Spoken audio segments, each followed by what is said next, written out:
ஈரோடு கிழக்கு இடைத்தேர்தலில் 80% வாக்குகளை வாங்க திமுக திட்டமிட்டுள்ளதாகவும் இதற்காக கடைசி 3 நாட்கள் துணை முதல்வர் உதயநிதியை களமிறங்க உள்ளதாகவும் தகவல்கள் வெளியாகியுள்ளது. ஈரோடு கிழக்கு இடைத்தேர்தலில் கடந்த முறை காங்கிரஸ் 65% வாக்குகளை பெற்றது. இந்த முறை அதிமுக, பாஜக உள்ளிட்ட கட்சிகள் போட்டியிடாத நிலையில் திமுகவும் நாம் தமிழர் கட்சியை மட்டுமே முக்கிய கட்சிகளாக களமிறங்கியுள்ளன. இந்நிலையில் திமுக 80% வாக்குகளை பெற திட்டமிட்டிருப்பதாகவும் இதற்காக அமைச்சர்களுடன் துணை முதல்வர் உதயநிதி ஸ்டாலின் கடைசி 3 நாட்கள் பிரச்சாரம் மேற்கொள்ள உள்ளதாகவும் தகவல்கள் வெளியாகியுள்ளது.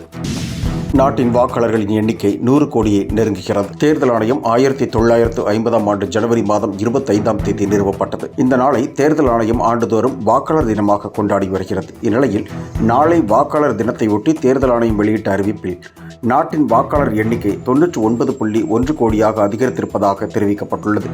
இதில் இளம் தலைமுறையினர் 21.7 கோடி பேர் உள்ளதாக தெரிவிக்கப்பட்டுள்ளது.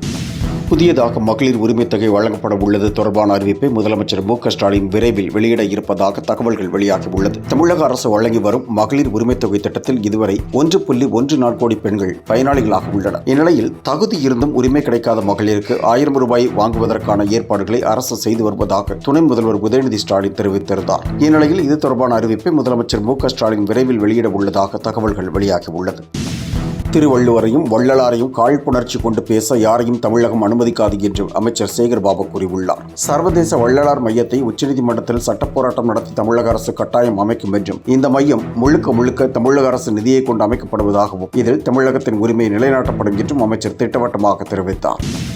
தமிழகத்தில் காய்கறிகள் விலை தொடர்ந்து சரிந்து வரும் நிலையில் சின்ன வெங்காயத்தின் விலை கிலோவுக்கு மேலும் 40 ரூபாய் குறைந்து 100 ரூபாய்க்கு விற்பனையாகிறது. வரத்து குறைந்ததாலும் கனமழை காரணமாகவும் தமிழகத்தில் காய்கறி விலை கடுமையாக உயர்ந்தது. இந்நிலையில் தற்போது வெளி மாநிலங்களிலிருந்து காய்கறிகள் அதிக அளவில் வரத் தொடங்கியுள்ளது. இதன் காரணமாக காய்கறிகள் விலை சற்று குறைந்துள்ளது. இந்நிலையில் 140 ரூபாய்க்கு விற்கப்பட்டு வந்த சின்ன வெங்காயம் தற்போது 100 ரூபாய்க்கு விற்பனையாகிறது.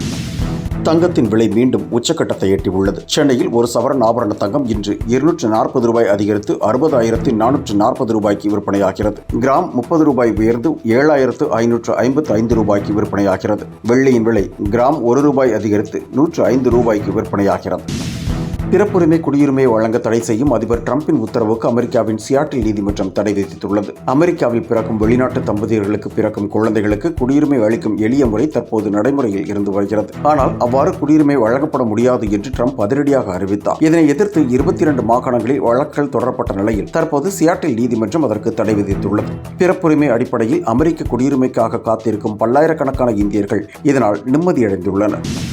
தமிழ்நாட்டிற்கும் தமிழக மக்களுக்காகவும் உழைக்கும் கட்சி திமுக என முதல்வர் மு.க.ஸ்டாலின் பெருமிதம் தெரிவித்துள்ளார். நாம் தமிழர் கட்சியைச் சேர்ந்த 2000 பேர் உட்பட மாற்றுக் கட்சியினர் 3000 பேர் திமுகவில் இணையும் நிகழ்ச்சியில் பேசிய அவர் தாழ்த்தப்பட்டோர், பிற்படுத்தப்பட்டோர் நலனுக்காகவும் பெண்களுக்காகவும் திமுக செயல்படுத்தி வரும் திட்டங்களை பட்டியலிட்டார்.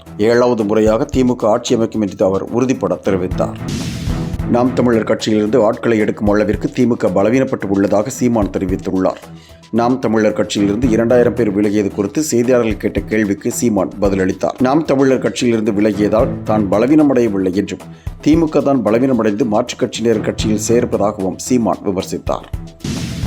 நாம் தமிழர் கட்சியிலிருந்து 8 மாவட்ட செயலாளர்கள் உட்பட 2000 பேர் கூண்டோடு விலகி இன்று திமுகவில் இணைந்தனர்.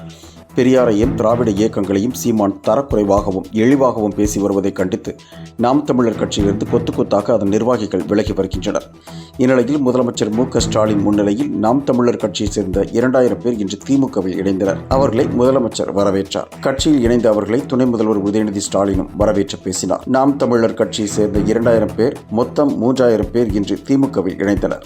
என்றும் உங்களுடன் மை இந்தியா. முக்கிய செய்திகளை உடனுக்குடன் தெரிந்து கொள்ள சப்ஸ்கிரைப் பண்ணுங்க, பெல் பட்டனை பிரஸ் பண்ணுங்க. என்றும் உங்களுடன் மை இந்தியா.